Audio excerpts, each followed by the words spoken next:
Assalamualaikum warahmatullahi wabarakatuh. Halo mahasiswa-mahasiswi WC dimanapun Anda berada. Berjumpa lagi dengan saya Amelia Permatasari pada mata kuliah Introduction to Komputer dan ICT. Pada pertemuan kita kali ini kita akan membahas tentang sistem basis data. Organisasi mengelola data itu organisasi berhadapan ya, selalu berhadapan dengan data dalam jumlah yang sangat luar biasa sekali dari berbagai sumber setiap harinya. Organisasi mengelola semua data untuk digunakan sebagai dasar dalam membuat keputusan yang efektif di sini. Nah, dapat kita lihat di sini, data beraneka ragam ya, mulai itu dari data kependudukan, media sosial, kesehatan, dan yang lain-lainnya. Kemudian, basis data adalah kumpulan data yang dirancang dengan baik dan terorganisir dan dikelola dengan cermat di sini. Basis data itu dapat dikontribusi untuk kesuksesan organisasi dan menyediakan manajer dalam pengambilan keputusannya. Basis data juga membantu perusahaan untuk menganalisis informasi tersebut sebagai mengurangi biaya, meningkatkan keuntungan, menambah pelanggan baru, ataupun bisa membuka peluang pasar baru tentunya. Database Management System atau DBMS ini terdiri dari sekumpulan program yang digunakan untuk mengakses dan mengelola database, serta di sini menyediakan sebagai antarmuka antara database dengan pengguna serta program aplikasi yang kita gunakan tentunya. Contohnya di sini DBMS-nya adalah SQL, SQL Server, dan MySQL. Kita masuk pada fundamental data. Fundamental data itu ada bit, ada byte, ada karakter, ada field, dan ada record, ada file. Bit itu merupakan terdiri atas digit biner, yaitu adalah angka 0 dan 1 tentunya. Kemudian byte itu adalah 8 bit. Kemudian karakter itu adalah merupakan kumpulan dari yang terdiri dari huruf besar, huruf kecil, angka, dan simbol khusus yang lainnya.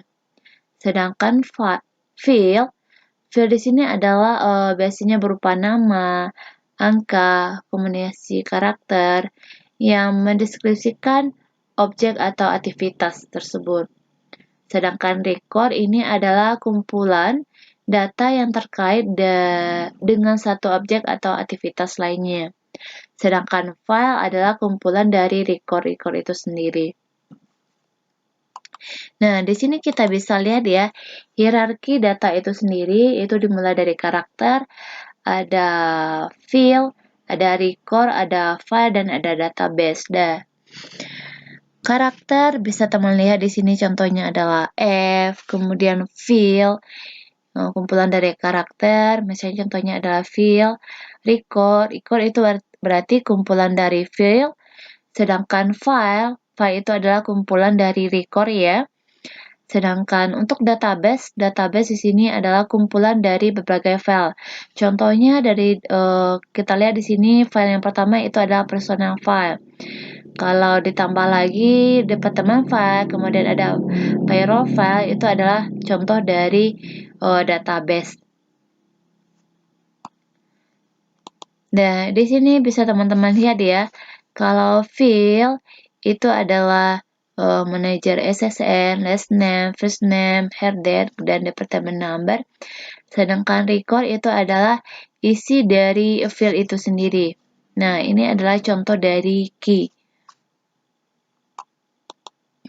Nah, pendekatan basis data, pendekatan ini basis data itu untuk manajemen data. Pendekatan manajemen data di mana beberapa sistem informasi berbagi kumpulan data terkait di sini. Basis data itu ditawarkan untuk berbagi data dan berbagi sumber informasi tentunya.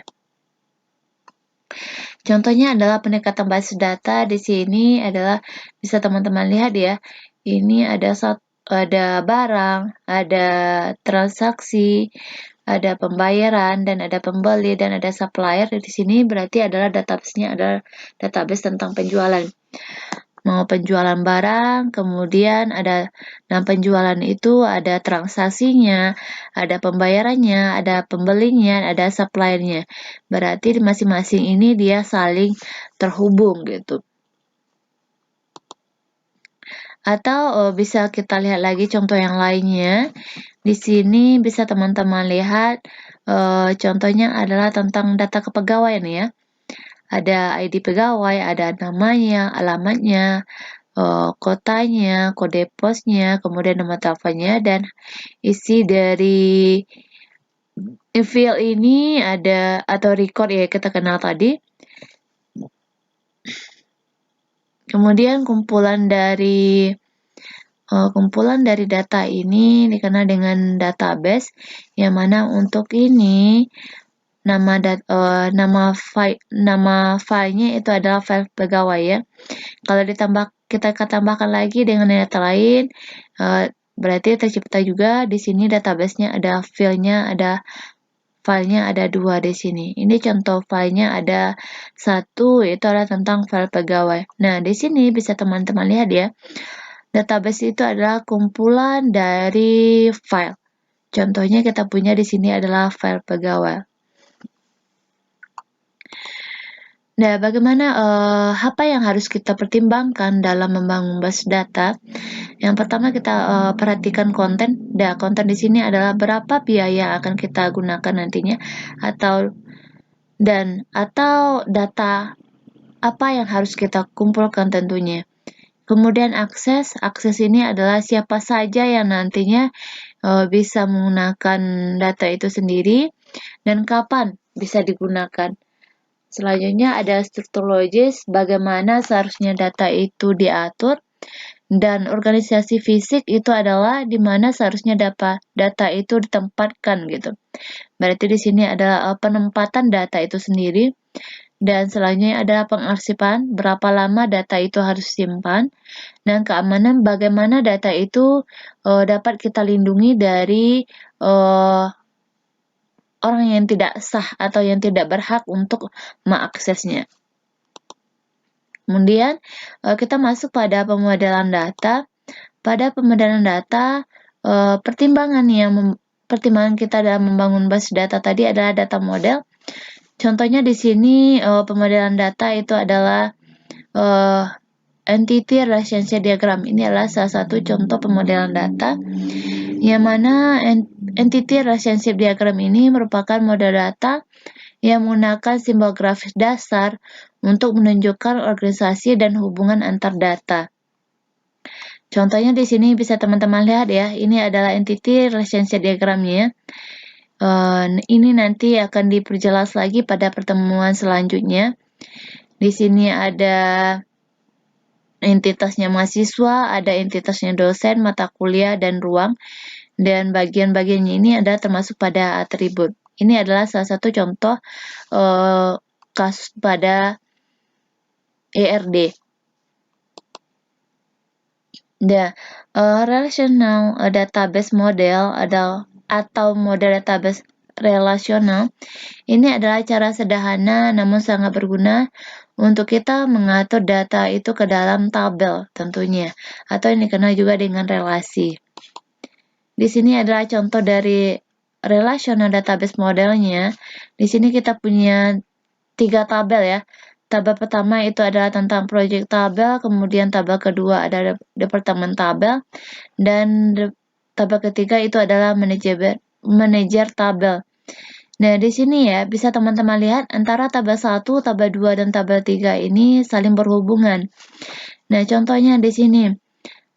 Pada tabel pertama itu adalah project tabel, yang di sini ada filenya, ada project, ada description, dan ada department number.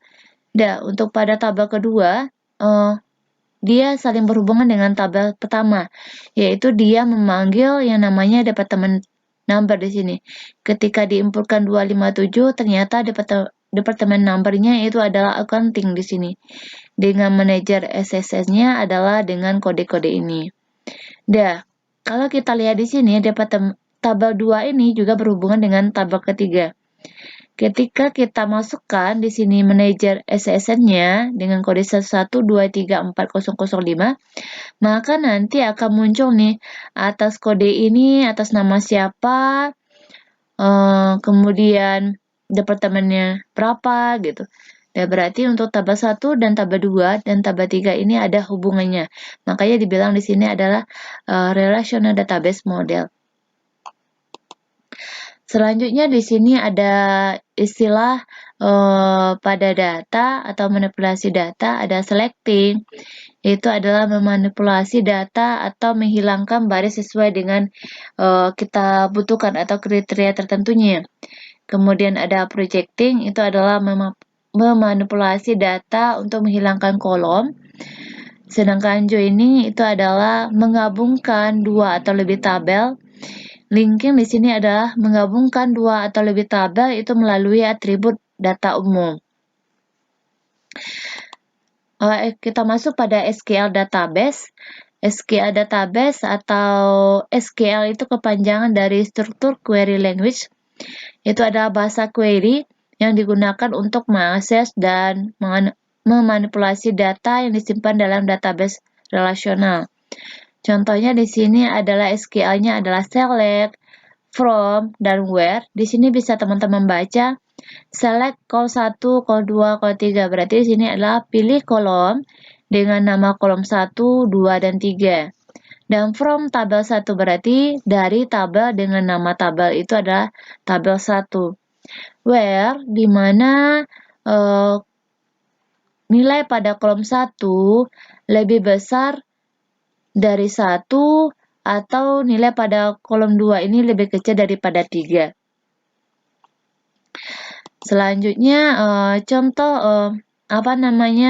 SQL database ini struktur query language-nya ada dua di sini. Yang pertama itu ada kenal dengan DDL atau Data Definition Language, digunakan untuk mendefinisikan skema basis data. Contohnya di sini ada create tabel mahasiswa. Silakan buat tabel, namanya itu adalah tabel mahasiswa dengan name, field-nya itu adalah name, dengan karakternya itu tipe datanya itu adalah char. Kemudian nama, silakan buat tabel nama, kemudian field, alamat. Selanjutnya itu ada dikenal dengan DML atau Data Manipulation Language ini. Bahasa tertentu yang ada pada DBMS yang memungkinkan pengguna untuk mengakses, mengubah data, membuat query, dan membuat laporan. Contohnya di sini adalah select from mahasiswa. Gitu. Nah, ini adalah penjelasan singkat tentang sistem pengolah data pada pertemuan kali ini. Sekian dari saya. Wassalamualaikum warahmatullahi wabarakatuh.